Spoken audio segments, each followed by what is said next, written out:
अस्सलाम वालेकुम लिसनर्स। मैं उम्मीद करता हूँ कि आप लोग सब खैरियत से होंगे और इस मुश्किल वक्त में कोरोना के अल्लाह पाक ने आपको अपनी अमान में रखा होगा। अल्लाह पाक आप सबको अपनी अमान में रखे।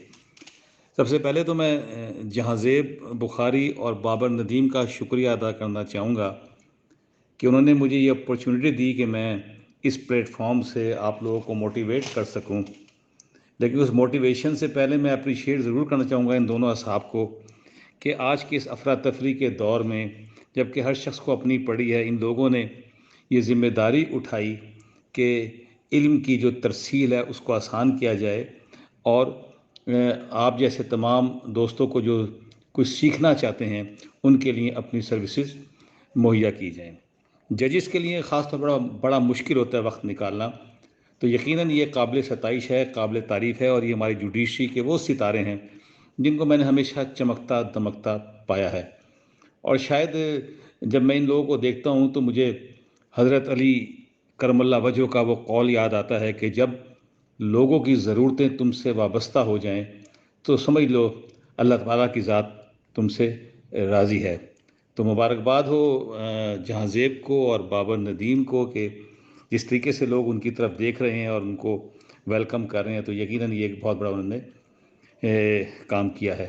देखें, बात यह है कि आज के दौर में ख़ास तौर पे हम जुडिशरी अपना वकालत की और जुडिशरी की बात करते हैं तो हमें हर तरफ कुछ परेशानियां नज़र आती हैं।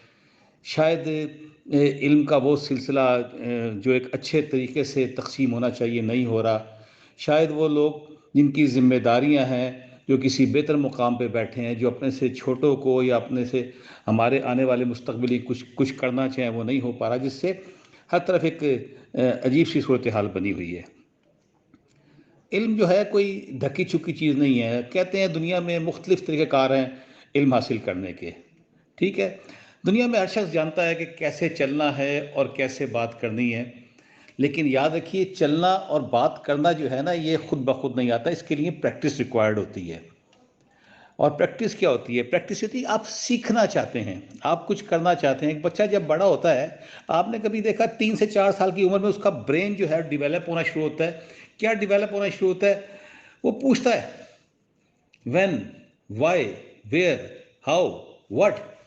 यानी वो बार बार आपसे एक बात पूछेगा। उसका जहन जो है वो चाहता है कि मैं एक्सेप्ट करूं चीज़ों को और सीखूं और इसके साथ साथ फिर मेच्योरिटी को चला करना चाहता है।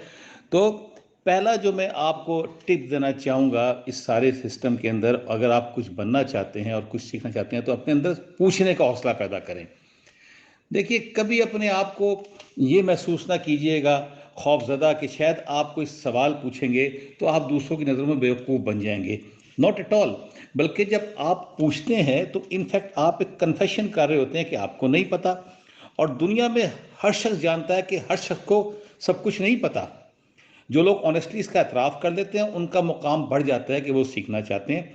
तो आपका कई दफ़ा आपके ज़हनों में सवाल उठते हैं, आप ये समझते हैं कि मैं ये सवाल पूछूंगा तो कहीं ये फुलिश क्वेश्चन तो नहीं हो जाएगा। तो कतई नहीं, किसी ने कहा था it's better to be foolish for 5 minutes rather to be foolish for all the time to come. तो ये आपके लिए एक बहुत ज़रूरी चीज़ है। जहाँ आप समझेंगे आपको छोटी सी बात है, बड़ी सी बात है, उस पर ज़रूर तवज्जो दें और पूछें ताकि आपको इसका अंदाज़ा हो। दूसरी चीज़ है डिज़ायर। याद रखिएगा, ज़िंदगी में जब तक आपके अंदर एक ख्वाहिश, एक तलब पैदा नहीं होगी, आप कभी भी कोई काम नहीं सीख सकते। लाओबालीपन से कुछ नहीं होता। थोड़ा काम शुरू किया, छोड़ दिया। तो until you want to learn you can not conceive the things. और डिज़ायर याद रखिएगा एक बेस है, एक फाउंडेशन है उस तमाम इल्म की जो आप सीखना चाहते हो, और यही वो सीढ़ी है जिसके ऊपर चढ़ के आप आगे पहुंचते हो।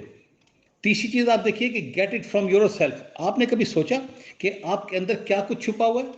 आपने कभी सोचा कि मैं अपने अंदर जो कुछ छुपा है उसको डिस्कवर कैसे करूं? हर इंसान के अंदर अल्लाह पाक ने कोई ना कोई इल्म छुपा के रखा है। So you must know it's a great deal. It's all inside you, it's all there. You could not live as long as you have and not be full of knowledge. ये जो छुपी हुई चीज़ें आपके अंदर, इनको निकालें, बाहर देखें। वो क्या चीज़ है आपके अंदर जो बाकियों से मुख्तलिफ है? अगली टिप अगर मैं आपसे बात करूं, आप घूमते हैं, फिरते हैं, चलते हैं, देखें आपके आसपास। आप किसी चीज़ को हाथ लगाते हैं, आप किसी चीज़ को देखते हैं, उसको एक डिफरेंट अंदाज से देखें। यानी एक फूल अगर एक लगा हुआ है बाग के अंदर, तो माली का देखने का अंदाज डिफरेंट होगा, एक इंजीनियर का देखने का अंदाज डिफरेंट होगा, एक वकील के देखने का अंदाज डिफरेंट होगा। तो हमेशा एक नई चीज़ क्रिएट करने की कोशिश कीजिए। देन एक्सपेरिमेंट, याद रखिएगा, जब तक आप चीज़ों को एक्सपीरियंस नहीं करेंगे, एक्सपेरिमेंट नहीं करेंगे, तब तक आप कुछ हासिल नहीं कर पाते। और दुनिया उन तमाम लोगों की रिस्पेक्ट करती है, उनको इज्जत की निगाह से देखती है जो कुछ ऐसी चीज़, ऐसा बीज बोना चाहते हैं जिससे एक नया किस्म का फल निकले। आप देखें दुनिया में स्टडी होती है, फ्रूट बना हुआ है, फ्रूट को कहते हैं अच्छे जरा माल्टे को चीनी को मिला के जरा इसको एक बनाते हैं, एक नई चीज़ निकल आती है। So try something new. Pasteur जो था उसने एक्सपेरिमेंट किया बैक्टीरिया का, और अल्टीमेटली उसने क्या किया कि जो दूध है गाय का वो सबसे सेफ है ह्यूमन के लिए। फ्रैंकलाइन ने क्या एक्सपीरियंस किया, उसने जब काइट को फ्लाई किया तो उसने बिजली इंट्रोड्यूस करा दी। सो अगर आपको एक्सपेरिमेंट करते हो और फेल हो जाते हो तो ये सिर्फ आपकी ज़ात का नुकसान शायद हो सकता है, लेकिन अगर आप कामयाब हो जाते हो तो याद रखना शायद ये पूरी दुनिया आपसे मुस्तफ़ीद हो और पूरी दुनिया आपको आने वाले वक्तों में याद रखे। नेक्स्ट टिप क्या है? टीचिंग। ये जहांजेब क्या कर रहा है, बाबर नदीम क्या कर रहा है, मैं आज आपसे जो बात कर रहा हूँ क्या कर रहा हूँ। अब टीच का मकसद ये नहीं है कि जो कुछ मुझे आता है मैं आपको सिखा रहा हूँ। याद रखिएगा, टीचिंग में सबसे बड़ा बेनिफिशियरी टीचर खुद होता है। यानी हम अगर आपको उसको बात करते हैं, जहांजेब वगैरह बाबर बात करते हैं, तो आपको अंदाज़ा ही नहीं कि आपसे सवालात जब हमारे पास आते हैं तो हम कितना कुछ सीख रहे होते हैं। आप घर में अपने बच्चे को समझाते हैं कि नहीं समझाते कि इस तरह करो, इस तरह चलो, ये करो, तो वो क्यों समझाते हैं आप? उसकी ग्रूमिंग के लिए। लेकिन बहरहाल जो बात करना चाह रहा हूँ कि टीचिंग में याद रखिएगा सिर्फ वन वे ट्रैफिक नहीं है। आप सिखाएंगे तो उसी प्रोसेस के अंदर आप बहुत कुछ सीख रहे होंगे। रीडिंग जो दुनिया का बेस्ट कहते हैं, the best way to acquire the knowledge is to read. आप रीड करते हैं, रीड करके डायमेंशन देखते हैं कि लिखने वाले ने क्या लिखा है, कैसे लिखा है, क्या कहना चाह रहा है, और मेरा क्रिटिकल एनालिसिस क्या होगा इसके बारे में। और next, right. To know it, write it. If you are writing to explain, your explanation is for yourself. और अगर आप इंस्पायरेशन के लिए लिख रहे हैं तो डेफिनेटली ये भी इंस्पायरेशन आपके लिए होगी। Another important thing, listening. वकीलों के लिए और जज के लिए तो बहुत ही इंपॉर्टेंट चीज़ है लिसनिंग। आपको अल्लाह ने दो कान दिए, इनको इस्तेमाल कीजिए। जब कोई दूसरा शख्स बोल रहा होता है उसको गौर से देखिए, उसको अटेंशन कीजिए, उसको सुनिए, और उसके सुनने में फिर देखें आपको वो कौन सी चीज़ है जो आपको इंस्पायर कर रही है, वो कौन सी चीज़ है जो आपके नॉलेज में इजाफा कर रही है। जितनी भी गुफ्तगू उठाएंगे कुछ ना कुछ ऐसा ज़रूर आपको मिल जाएगा अगर आप सीखना चाहते हैं कि वो आपके लिए फ़ायदेमंद होता। और अगर आप सुनते हैं खामोशी के साथ, इनफैक्ट आप एक रिस्पेक्ट कमांड कर रहे होते हैं, रिस्पेक्ट गेन कर रहे होते हैं उस शख्स से जिसकी आप बात सुनते हैं। ऑब्जर्वेशन क्या है? अल्लाह ने आपको आंखें दी हैं, खोल के रखें। आपके आसपास बड़ा कुछ हो रहा है, इवेंट्स हैं, इल्यूमिनेशन है, फुल ऑफ न्यूज़। एडमिशन कोई नहीं है, आपने बाग में जाना है, आपने कहाँ जाना है। तो जब आप ऑब्जर्व करते हैं तो फिर आपके पास दो टाइप के एक्सपीरियंस होते हैं। एक एक्सपीरियंस जो आप खुद कर रहे होते हैं, दूसरा वो जो आपने दूसरे के पास देखा होता है। आपके अपने एक्सपीरियंस में लेबर भी होती है, कॉस्ट भी लगती है, और कभी कभी बड़ा मुश्किल होता है। लेकिन जब दूसरे के एक्सपीरियंस को देखते हैं तो ये एक रेडीमेड सेट होता है आपके पास। इसमें ये पता होता है कि दूसरे ने क्या गलतियां की, और जब दूसरे की गलतियों को आप देखते हैं तो आपके लिए आसानी हो जाती है कि जब आप कोई चीज़ एक्सपीरियंस करेंगे तो वो डेफिनेटली आप उन चीज़ों को अवॉइड कर जाएंगे। तो ऑब्जर्वेंस बड़ी इंपॉर्टेंट चीज़ है। रीज़न, आप एक बात करते हैं ना, बात करके खामोश, ये चीज़ बहुत अच्छी लगी आपको, भाई क्यों अच्छी लगी? जानवरों के बारे में कहा जाता है उनके पास नॉलेज है लेकिन रीज़न नहीं है, लेकिन इंसान के पास नॉलेज के साथ साथ रीज़न भी है। तो the better you can reason, the further you separate your self from animals. आपने एक राय कायम की, उस राय के पीछे एक वजूहत होनी चाहिए जो आप दूसरों को बता सकें। तो हमेशा जब भी आप किसी चीज़ के क्रिटिकल एनालिसिस पे जाएं, कोई राय कायम करें, कोई बात करना चाहें, तो उसके पीछे रीज़न होनी चाहिए।